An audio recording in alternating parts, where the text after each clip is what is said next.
অনন্ত সুখ। সৌমি দে। বাইরে তখন অঝরে শ্রাবণ ধারা, হৃদয়ের উষ্ণতায় আবেগ বাড়ছে। সেই কৈশোরকালের প্রথম প্রেমের কথা। আমিও এক সাধারণ মেয়ে, তবে আমি কোনো নরেশকে ভালোবাসিনি। আমি ভালোবেসেছিলাম অন্য এক পুরুষকে। সেও খুবই সাধারণ। আমার আত্মা প্রবাহিত হয়ে মিশেছিল তার হৃদয় সমুদ্রে।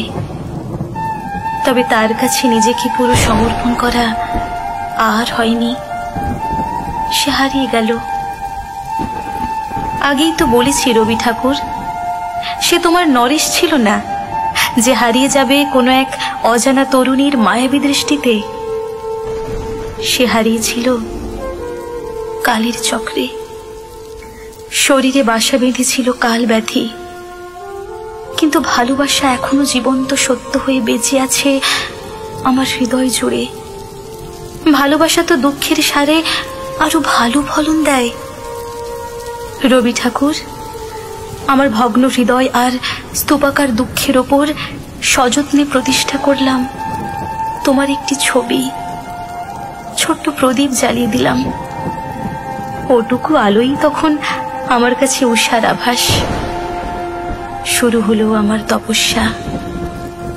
রবি ঠাকুর, তোমার আরাধনায় মনে হয় শোক আঘাত সবটাই মধুময়।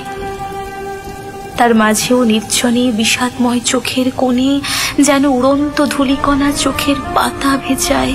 তুমি তো জানো ঠাকুর, পৃথিবীতে বালিকার প্রথম প্রেমের মতো সর্বগ্রাসী প্রেম আর কিছু নেই। সেই প্রেমের আগুন বালিকাকে সারা জীবন পোড়ায়। তবে সে আগুনই আমার অনন্ত সুখ। হৃদয়ে দিয়েছ স্থান। হে মহান, কত পথ আমি দিয়েছি পাড়ি তোমারে স্মরণ করি। কত পথ আমি দিয়েছি পাড়ি তোমারে স্মরণ করি।